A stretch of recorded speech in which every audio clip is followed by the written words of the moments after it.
Very good morning बच्चों हमने जो टॉपिक स्टार्ट किया था वैल्यूएशन ऑफ गुडविल, उसमें मैंने लास्ट लेक्चर में आपको इलास्ट्रेशन थर्ड करा दी थी। फर्स्ट सेकेंड अभी बाद में करेंगे because we have started the topic valuation of goodwill by average profit method. तो देखना अब हम इसका नेक्स्ट सम स्टार्ट कर रहे हैं, कैसे करना है वो देखना मुझे ध्यान से। लैंग्वेज पढ़ते हैं पहले, उसके अकॉर्डिंग स्टार्ट करते हैं। हाउ टू अटेम्प्ट, कि कैसे अटेम्प्ट करना है देखना मुझे। A and B are partner sharing profit equally. They agree to admit C for equal share. बच्चे पहले दो पार्टनर थे, C एडमिट हो रहा है तो एग्रीमेंट में क्या आ रहा है? चेंज। एग्रीमेंट में जब चेंज आता है तो आपको मैंने फर्स्ट लेक्चर में बताया था कि कोई सेक्रीफाइस करता है और कोई गेन होता है, तो हमें गुडविल का वैल्यूएशन करना पड़ता है। तो अभी तो सिर्फ हमें गुडविल का वैल्यूएशन करना है और कुछ नहीं करना। For this purpose goodwill is valued, goodwill का वैल्यूएशन करना है 150% of average annual profit. Average annual profit मतलब वही एवरेज प्रॉफिट। एवरेज प्रॉफिट का 150% करके गुडविल का वैल्यूएशन करना है। तो नंबर ऑफ ईयर परचेज की जगह 150% यूज करोगे of last 5 years. Average profit जो करना है वो 5 ईयर्स के प्रॉफिट गिवन है, देखो इनकी एवरेज करनी है। लेकिन इनकी एवरेज करने से पहले हर साल का प्रॉफिट नॉर्मल होना चाहिए, ठीक है। प्रॉफिट को नॉर्मल करने के लिए एक बार चेक करते हैं क्या क्या चीज गिवन है। It was observe that during the year ending 31 March 2016, कौन से ईयर की एडजस्टमेंट है? 31 मार्च 2016। तो देखो 31 मार्च 2016 इस सेकेंड सेशन में आएगा। जिस ईयर की एडजस्टमेंट है उसी ईयर में ही करना होता है बच्चे, ठीक है। तो सेकेंड ईयर में आएगा ये। During the year 31 March 2016 an asset of original cost 2 lakh, एक असेट जिसकी ओरिजिनल कॉस्ट कितनी है? 2 लाख है। ओरिजिनल कॉस्ट होती है जितने में हमने कुछ परचेज की होती है, with a book value of 150, जिसकी बुक वैल्यू अब कितनी है? 150। बुक वैल्यू होती है 8% डेप्रिसिएशन लेस करने के बाद जो वैल्यू बची होती है वो होती है बुक वैल्यू। जैसे कोई एसेट है मैंने यूज की, तो उसके बाद यूज करने के बाद डेप्रिसिएशन लगता है और उसके बाद जो वैल्यू बचती है वो बुक वैल्यू होती है। तो 150 की है, वॉज सोल्ड फॉर 1,24,000। कितने में सोल्ड किया गया? 1,24,000। तो ध्यान रखना सेल करते टाइम ओरिजिनल कॉस्ट से कंपेयर नहीं करते, क्योंकि आज की डेट में वो इतने की बची हुई थी और हमने इतने में सोल्ड किया। तो कितने का लॉस हुआ? 26 का लॉस हुआ। और आपको पता है हम अपने सारे लॉस कहाँ से राइट ऑफ करते हैं? प्रॉफिट एंड लॉस से राइट ऑफ करते हैं। मतलब प्रॉफिट निकालते टाइम प्रॉफिट एंड लॉस के डेबिट में लिखे जाते हैं लॉस। तो कितने का लॉस है? 26। और असेट को सेल करने वाला लॉस रेगुलर होने वाला लॉस नहीं है, क्योंकि असेट रेगुलर बेस पे नहीं बिकती है, ठीक है। तो ये एबनॉर्मल लॉस है। और ये लॉस कहाँ से राइट ऑफ होते हैं? प्रॉफिट एंड लॉस अकाउंट से राइट ऑफ होते हैं, ठीक है। तो प्रॉफिट निकालते टाइम ये लॉस लेस हुआ पड़ा होगा, आप ऐड कर दोगे। आगे चेक करो। On second adjustment is on 1 April 2017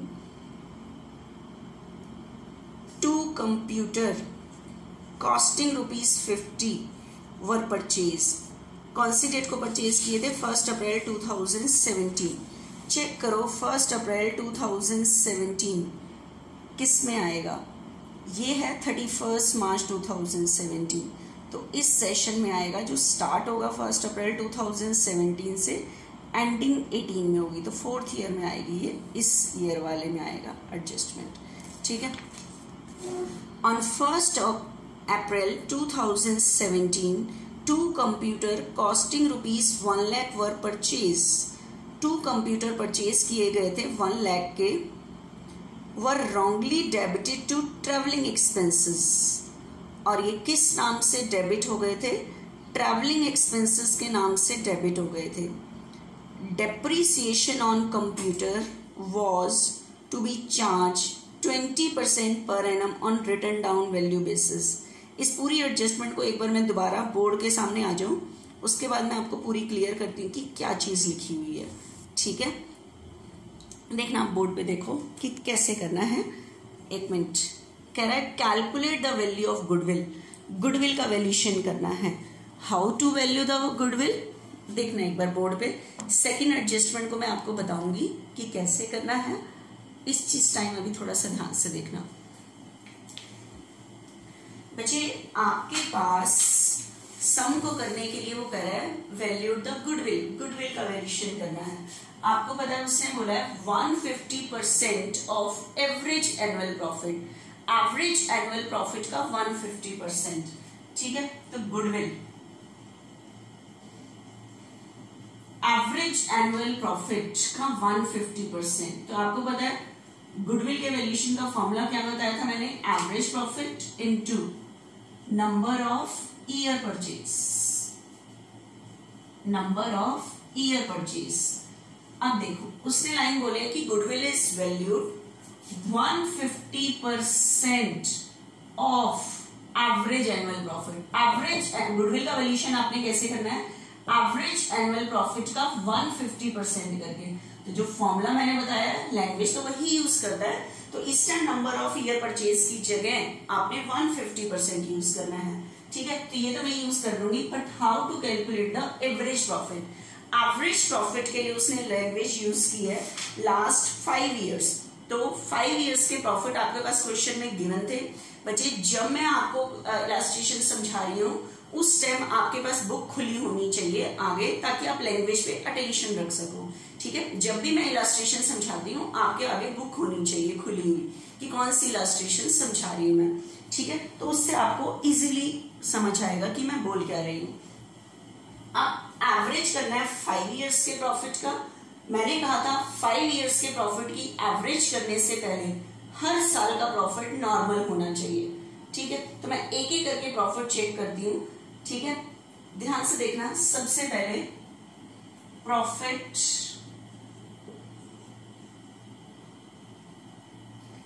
profit for the year ending. बच्चे एक चीज मैं इस बार इस सम को थोड़ा सा कैसे कर रही हूं, पर ध्यान से देखना। इस वाले क्वेश्चन में जो हमारी एडजस्टमेंट है वो एक साथ आगे पीछे कहीं किया, तो मैं कुछ ऐसे देख रही हूँ। अपने प्रॉफिट को सही करना है। प्रॉफिट की एवरेज करने से पहले हर साल का प्रॉफिट नॉर्मल होना चाहिए। ठीक है, तो एक बार आपके पास जो प्रॉफिट गिवन है देखना कौन कौन सी ईयर एंड के गिवन है। प्रॉफिट गिवन है 5 ईयर्स के। ठीक है, 31 मार्च 2016 का गिवन है। फर्स्ट जो गिवन है 31 मार्च 2016 का, उसके बाद गिवन है 31 मार्च 2016 का, उसके बाद 31 मार्च 2017 का, उसके बाद 31 मार्च 2018 का, उसके बाद 31 मार्च 2019। ये ईयर एंडिंग है। ठीक है, ईयर एंडेड सबके ऊपर लिख लेना, ईयर एंडेड 31 मार्च। ये आपके प्रॉफिट गिवन है बच्चे हर साल के 40, 15 का प्रॉफिट है 40, 16 का गिवन है 60, इसका प्रॉफिट है 1 लाख, इसका प्रॉफिट नहीं है बच्चे, इस साल का लॉस गिवन है। ठीक है, लॉस गिवन है तो लॉस ब्रैकेट में आ जाएगा। उसके बाद इस साल का 150। इन मुझे 5 इयर्स के प्रॉफिट की एवरेज करनी है। एवरेज करने से पहले हर साल का प्रॉफिट मुझे नॉर्मल करना है। हो सकता है इस प्रॉफिट को नॉर्मल करने के लिए मुझे इसमें कुछ आइटम ऐड करनी पड़े, हो सकता है कुछ आइटम लेस करनी पड़े। आप कहोगे लास्ट क्वेश्चन में तो आपने ऐसे लाइन से करा दिया था। कई बार क्वेश्चन में ना एडजस्टमेंट कभी 17 की होती है, कभी 18 की होती है, तो हम लाइन, पिछले क्वेश्चन में लाइन से ही था। तो इसमें अगर कई बार इस चीज को हम इसलिए अटेम्प्ट ऐसे कर देते हैं, कई बार एडजस्टमेंट में 19 की पहले होती है, 15 की बाद में होती है। तो इस तरह से अटेम्प्ट करने में जिस तरह की भी एडजस्टमेंट किसी भी ईयर की होती है तो हम वहीं पे ऐड कर सकते हैं, वहां पे लेस कर सकते हैं, प्रॉफिट सही होके आ जाएगा, तब हम उसकी एवरेज कर लेंगे। तो अब ध्यान से सुनना, जो लैंग्वेज थी आपकी फर्स्ट एडजस्टमेंट थी, it was observe that, book आगे खोल के रखना, during the year ending 31 March 2016, कौन से ईयर एंड 31 मार्च 2016, तो इस ईयर से रिलेटेड कुछ बता रहा है आपको कि during the year 31 March 2016 an asset, एक asset of the original cost of 2 lakh, जिसकी ओरिजिनल कॉस्ट कितनी है 2 लाख। बच्चे अगर मैंने कोई असेट 1 लाख की परचेज की है, जितने में परचेज करते हैं that is called original cost. ठीक है, आपको पता है असेट को हम यूज करते हैं तो उसके ऊपर क्या लगाते हैं, डेप्रिसिएशन। मान लो मैंने डेप्री पूरे साल यूज की, डेप्रिशिएट हुई 10, तो मेरे पास जो ये वैल्यू बची डेप्रिसिएशन के बाद, this is the book value.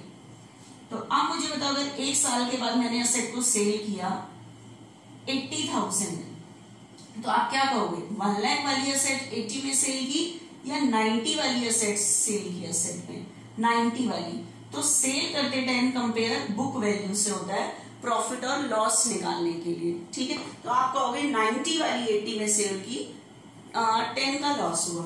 ठीक है, तो इस टाइम एक बार थोड़ी सी लैंग्वेज देखना, आपके पास उसने बोला है during the year 31 March 2016 sorry, एक असेट जिसकी ओरिजिनल कॉस्टिंग है 2 लाख, लैंग्वेज है 2 lakh with a book value 150, इसकी बुक वैल्यू कितनी है 150 है। बुक वैल्यू होती है पूरे साल यूज हुई होगी, जितने भी साल यूज हुई है उसका डेप्रिसिएशन लेस करने के बाद जो वैल्यू आती है बुक वैल्यू। ठीक है, 150 की बची हुई है। वॉज सोल्ड फॉर 124, इसे हमने कितने में सोल्ड किया है 124, तो 150 वाली को कितने में सोल्ड किया है 124। अब मुझे बताओ कितने का लॉस हुआ है 26 का। तो मुझे अपनी असेट को सेल करने पे लॉस हुआ है। और आपको पता है मैंने एक लाइन बोली थी कि हम अपने साल के एंड में जब प्रॉफिट एंड लॉस बनता है तो इस साल में जितने भी एक्सपेंस होते हैं, जितने भी लॉस हुए होते हैं, वो सारे प्रॉफिट एंड लॉस के डेबिट में आते हैं। तो जिसके लिए मैंने एक लैंग्वेज यूज की थी कि हम अपने लॉस को कहां से राइट ऑफ करते हैं, प्रॉफिट एंड लॉस से, कि प्रॉफिट निकालते टाइम वो यहाँ पे लेस हो जाते हैं। ठीक है, तो अब मुझे बताओ कितने का लॉस हुआ था इस ईयर एंड में 26 का। बताना, असेट को सेल करने का लॉस नॉर्मल लॉस है या एबनॉर्मल लॉस? क्या बिजनेस में हम असेट रेगुलर बेस पे बेचते हैं? नो। तो असेट को सेल करने का लॉस नॉर्मल लॉस नहीं है, this is the abnormal loss. और लॉस आपको पता है प्रॉफिट निकालते टाइम यहाँ पे लिखे जाते हैं, मतलब प्रॉफिट निकालते टाइम यहाँ से लेस होते हैं जब इस साल का प्रॉफिट आता है। लेकिन 26 का जो ये लॉस है, लॉस प्रॉफिट निकालते टाइम लेस हुए पड़े होते हैं, लेकिन ये कैसा लॉस है? Abnormal loss. कैसा लॉस है? एबनॉर्मल, रेगुलर होने वाला लॉस नहीं है। लेकिन इस साल का प्रॉफिट निकालते टाइम ये लॉस लेस हुआ पड़ा है, तो आप इसे इस साल के प्रॉफिट में ऐड कर दोगे। ठीक है, तो 26 को हमने ऐड कर दिया loss on sale of asset. ठीक है, 31 मार्च 2016 में। ठीक है, तो इस तरह से आप लिख सकते हो कि क्या चीज आप ऐड कर रहे हो, loss on sale of assets. कौन से ईयर में ऐड करना है? 26। तो जिस साल की एडजस्टमेंट होगी उसी साल में मैं ऐड करती रहूंगी, कुछ नहीं होगी तो इस साल का प्रॉफिट उतना ही आ जाएगा। जहां एडलेस होगा उसके नीचे यहाँ पे आ जाएगा, उसके अकॉर्डिंग मेरे पास 5 इयर्स का प्रॉफिट नॉर्मल हो जाएगा। Then we can calculate the average profit. ठीक है, देखना एक बार। उसके बाद नेक्स्ट है बच्चे ऑन 1 अप्रैल, सेकेंड वाले को ध्यान से सुनना। सेकेंड एडजस्टमेंट करने से पहले एक चीज समझो बच्चे, बिजनेस में ना 2 तरह के एक्सपेंडिचर होते हैं, एक तो कैपिटल एक्सपेंडिचर, एक revenue expenditure. Capital expenditure and revenue expenditure, 2 type के एक्सपेंडिचर होते हैं, capital expenditure and revenue expenditure. ध्यान से सुनना बच्चे, आपको पता है अगर आपने बिल्डिंग परचेज, रेवेन्यू एक्सपेंडिचर कौन से होते हैं? रेवेन्यू एक्सपेंडिचर होते हैं जो बिजनेस की एक्टिविटीज के लिए, बिजनेस को चलाने के लिए रेगुलर बेस पे होते हैं, वो रेवेन्यू एक्सपेंडिचर होते हैं। जैसे वर्कर को आप वेजेस दे रहे हो, ठीक है, सैलरी दे रहे हो, एडवर्टीजमेंट पे खर्च कर रहे हो, तो छोटे मोटे खर्चे रेगुलर बेस पे हो रहे हैं हर साल, वो रेवेन्यू एक्सपेंडिचर होते हैं, मतलब नॉर्मल एक्सपेंडिचर कह सकते हो आप जिन्हें। लेकिन अब हमारे बच्चे कैपिटल एक्सपेंडिचर, कैपिटल एक्सपेंडिचर कौन से होते हैं? अगर बच्चे आपने बिल्डिंग परचेज की, बिल्डिंग, आप मुझे बताओ क्या बिल्डिंग परचेज की, क्या बिल्डिंग रेगुलर बेस पे खरीदी जाती है बिजनेस में? नो। तो बिल्डिंग परचेज करना ये रेगुलर होने वाला एक्सपेंडिचर नहीं है, आप इसे एबनॉर्मल एक्सपेंडिचर भी कह सकते हो, plus capital expenditure. Asset purchase करना एक कैपिटल एक्सपेंडिचर है। कैसा एक्सपेंडिचर है? कैपिटल एक्सपेंडिचर है, ठीक है। और आप सबको पता है असेट खरीदना एक कैपिटल एक्सपेंडिचर है, मतलब एबनॉर्मल एक्सपेंडिचर है, ठीक है। आपको पता है जब हम प्रॉफिट एंड लॉस अकाउंट बनाते हैं और साथ में प्रॉफिट एंड लॉस के साथ यहाँ पे और क्या बनती है? Balance sheet. आप मुझे बताओ जब 11th क्लास में आप जब प्रॉफिट एंड लॉस अकाउंट और बैलेंस शीट बनाते थे, trading and profit and loss balance sheet बनाते थे, अगर बिल्डिंग आती थी, बताओ बिल्डिंग कहाँ पे आती थी? असेट साइड में आती थी। आज तक आपने प्रॉफिट एंड लॉस में यहाँ पे कभी बिल्डिंग लिखी? क्योंकि बिल्डिंग तो मेरी असेट होती है, कोई ये मेरे लिए इनकम और एक्सपेंस ही तो आते हैं प्रॉफिट एंड लॉस में, तो कभी भी यहाँ पर प्रॉफिट एंड लॉस में यहाँ बिल्डिंग नहीं आती, क्योंकि बिल्डिंग मेरी असेट है, बैलेंस शीट में आती है।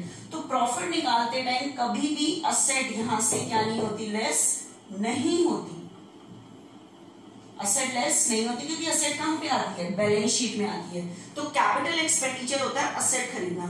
असेट खरीदना कभी भी प्रॉफिट निकालते टाइम यहां से एक्सपेंडिचर साइड में लेस नहीं होता, ठीक है। यहां लेस होते हैं रेवेन्यू एक्सपेंडिचर, छोटे मोटे एक्सपेंसेस जो रेगुलर बेस पे होते रहते हैं वो लेस होते हैं, ठीक है। तो कैपिटल एक्सपेंडिचर, असेट खरीद रहे हैं, कैपिटल एक्सपेंडिचर है जो प्रॉफिट निकालते टाइम यहां से लेस नहीं होता। तो अगर किसी साल के प्रॉफिट में से कोई असेट यहाँ प्रॉफिट निकालते टाइम लेस हो गई है तो आप उसे ऐड कर दोगे। लास्ट ईयर जो प्रॉफिट एंड लॉस में लेस होता था वो डेप्रीसिएशन होता था, क्योंकि डेप्रीसिएशन मेरे लिए लॉस है, असेट की वैल्यू कम होना लॉस है, ठीक है। और डेप्रीसिएशन असेट पर रेगुलर बेस पे लगता है, तो वो नॉर्मल एक्सपेंडिचर है, वो प्रॉफिट एंड लॉस के डेबिट में आता था डेप्रीसिएशन, लेकिन असेट तो यहाँ पे आती थी, ठीक है। तो देखना एक बार ध्यान से क्या बता रही हूँ।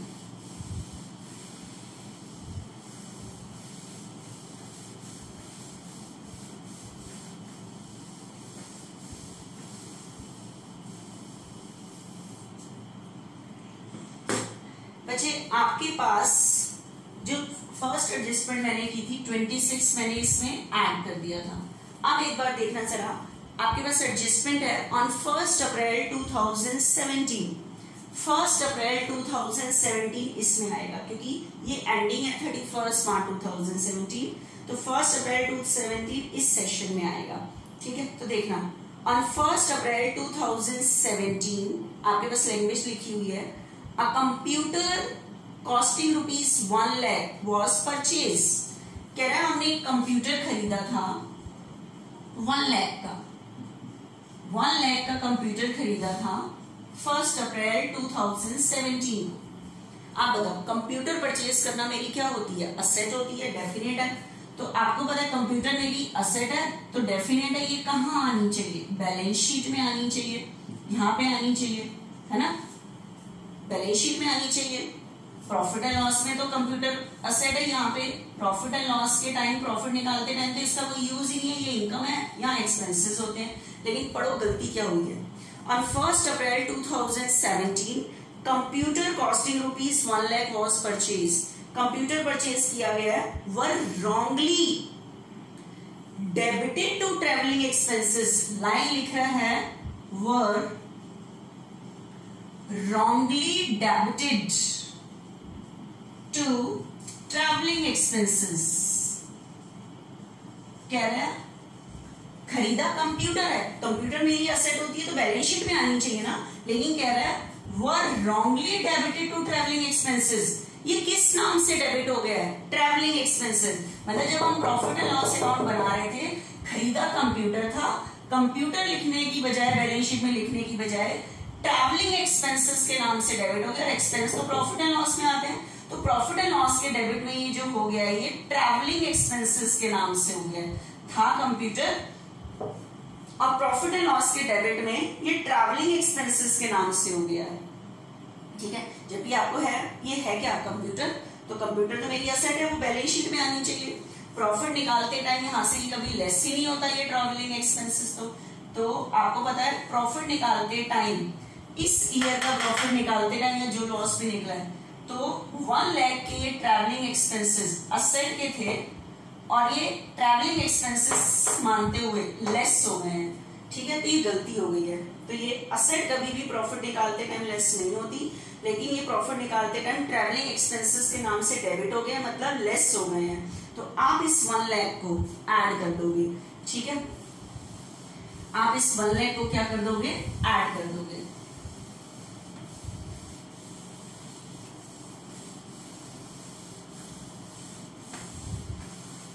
अब इसे ऐड कर दोगे, लेकिन कौन से ईयर में? जिस साल की एडजस्टमेंट है 1 अप्रैल 2017, कंप्यूटर परचेज के,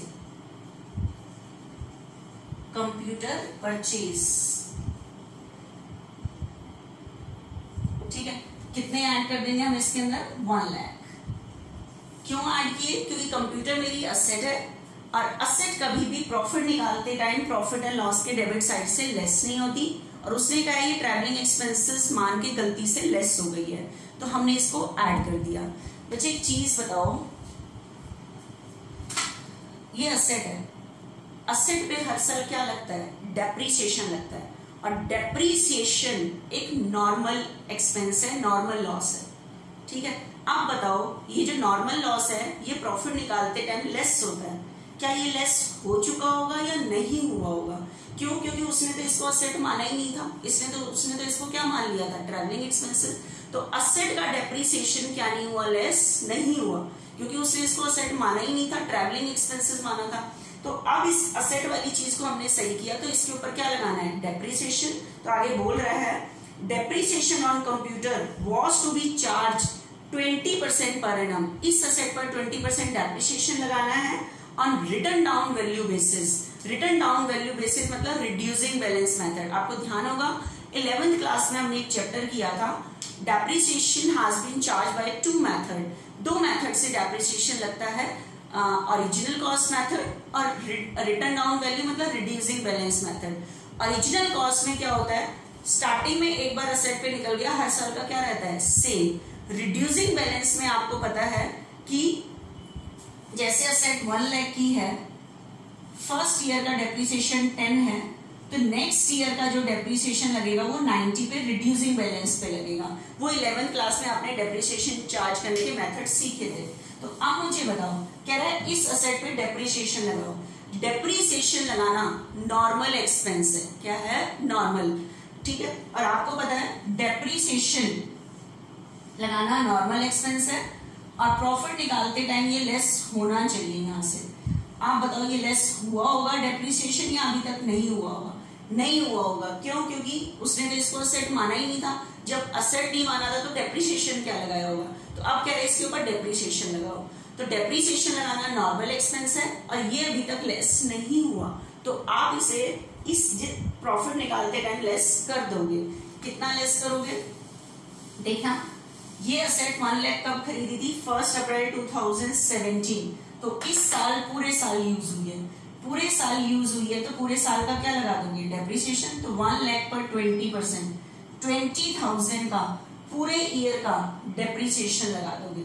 ठीक है, लेकिन बच्चे डेप्रीसिएशन लगाना नॉर्मल एक्सपेंस है, और ये अभी तक लेस नहीं होगा। तो डेप्रीसिएशन सिर्फ 1 साल नहीं लगता, असेट खरीदने के बाद at the end of year हर साल लगता है। तो आप देखो डेप्रीसिएशन यहां से भी लेस करोगे और इसमें से भी लेस करोगे, क्योंकि नॉर्मल एक्सपेंडिचर होते हैं जो हर साल से रिलेटेड होते हैं, लेकिन हर साल में से लेस नहीं करोगे। असेट खरीदने के बाद असेट पे हर साल क्या लगता है? डेप्रीसिएशन, और ये डेप्रीसिएशन अभी तक क्या नहीं हुआ होगा? लेस नहीं हुआ होगा, तो लेस कर देंगे। ठीक है, तो हम यहाँ तो बच्चे मैंने कंप्यूटर को ऐड करना था, सॉरी कंप्यूटर को ऐड करना था, कंप्यूटर परचेज ऐड कर दिया 1 लाख, ठीक है। उसके बाद 1 लाख पर 20% डेप्रिसिएशन लगाना नॉर्मल एक्सपेंडिचर है, और नॉर्मल एक्सपेंडिचर प्रॉफिट निकालते टाइम हर साल में से लेस होता है, तो आप इसे लेस कर दोगे डेप्रिसिएशन को, ठीक है। 20,000 तो इस साल लेस करोगे। आप सबको पता है, हम डेप्रिसिएशन चैप्टर करते थे कि असेट हर साल यूज होती है, तो साल के एंड में हर साल क्या लगता है, डेप्रिसिएशन। तो जब इस साल नहीं लेस हुआ था तो इस साल भी लेस नहीं हुआ था, तो मैंने कहा था थर्ड कंडीशन स्टेप कि अगर कोई नॉर्मल एक्सपेंडिचर लेस नहीं हुआ तो उसे लेस कर दोगे, लेकिन डेप्रिसिएशन लगाना है बच्चे रिड्यूसिंग बैलेंस मेथड से। तो 1 लाख में से 20,000 लेस करोगे तो बताओ असेट इस साल कितनी बचेगी, 80। तो 80 पे बचे 20%, 80 पे 20%, ठीक है। कितना डेप्रिसिएशन आ रहा है, 16। तो इस साल जो नेक्स्ट ईयर जो डेप्रिसिएशन लेस करोगे वो कितना लेस करोगे, 16,000। तो डेप्रिसिएशन लगाना नॉर्मल एक्सपेंडिचर है, तो नॉर्मल एक्सपेंसेस प्रॉफिट निकालते टाइम लेस होनी चाहिए। तो असेट खरीदने के बाद हर साल में से क्या कर दोगे, लेस कर दोगे। अब नॉर्मल होता है जो किसी एक पर्टिकुलर ईयर से रिलेटेड होता है, नॉर्मल जो हर साल से रिलेटेड होता है, इसलिए वो हर साल में से, लेकिन असेट खरीदने के बाद लेस करेंगे, क्योंकि जब असेट पहले खरीदी नहीं गई थी तो उसका डेप्रिसिएशन किस बात का, ठीक है। तो बस मेरे ख्याल से यही चीज ही है, बस ये 3 एडजस्टमेंट थी हमारे पास। तो 15 में देखो ना ऐड हुआ ना लेस हुआ, तो आपके पास 31 मार्च 2015 का प्रॉफिट 40 नॉर्मल होके इतना आया। उसके बाद सेकेंड ईयर का प्रॉफिट 86, लेस करने के लिए कुछ नहीं था, तो आपका प्रॉफिट सही होके 86 आया। नेक्स्ट, इस ईयर की कोई एडजस्टमेंट नहीं थी, 1 लाख लेस कुछ भी नहीं है, 1 लाख ही आ रहा है। उसके बाद बचे माइनस थे 20, प्लस थे 1 लाख, तो आपका रिजल्ट बचा 80 में से 20,000 लेस करोगे, ये लेस वाली आइटम है, तो कितने बचे 60, सही हो गए। उसके बाद आपके पास ऐड वाले में 150, ठीक है। देखो ये सारी ऐड वाली आइटम थी, ये लेस वाली आइटम थी, ठीक है। तो उसके अकॉर्डिंग हर साल में लिखते जाओगे तो आपको कोई दिक्कत नहीं आएगी। तो इस तरह से अटेम्प्ट करना है आपने, ठीक है। 150 में से इतना लेस करोगे तो आपके पास प्रॉफिट आ रहा है बच्चे 134। तो मैंने कहा था गुडविल के वैल्यूएशन के लिए जो एवरेज करना है प्रॉफिट, जो प्रॉफिट गिवन है, उनको आपको एक नॉर्मल प्रॉफिट करना है। प्रॉफिट को नॉर्मल करने के 5 स्टेप्स थे। अब मैंने प्रॉफिट को नॉर्मल कर दिया, अब आप एवरेज प्रॉफिट निकाल सकते हो, ठीक है। तो एवरेज प्रॉफिट का फॉर्मूला क्या है बच्चे, टोटल प्रॉफिट अपॉन में नंबर ऑफ ईयर्स, ठीक है। टोटल प्रॉफिट अपॉन में नंबर ऑफ ईयर्स।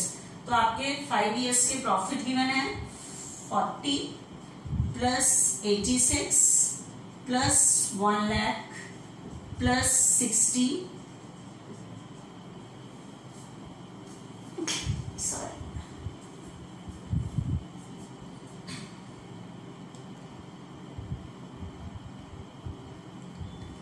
ठीक है। 40, 86, 1 लाख 60 एंड 134, 5 साल के प्रॉफिट का टोटल करो divided by number of years, ठीक है। तो ये आपके पास टोटल आ रहा है 420 डिवाइडेड बाय 5, 84,000।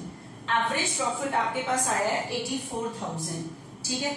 एवरेज प्रॉफिट आपके पास 84,000 आ गया, और गुडविल के वैल्यूएशन के लिए बोला गया था एवरेज प्रॉफिट का 150%, ठीक है। तो गुडविल का वैल्यूएशन कैसे करना है, 150% ऑफ एवरेज एनुअल प्रॉफिट।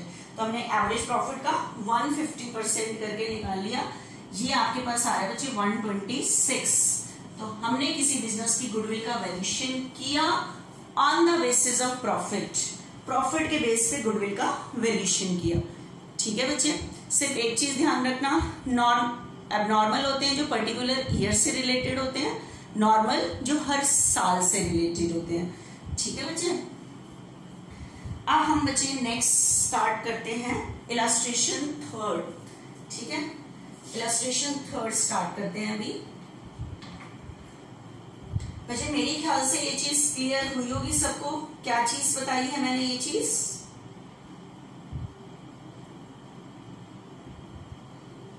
अब देखो बच्चे नेक्स्ट इलस्ट्रेशन 13।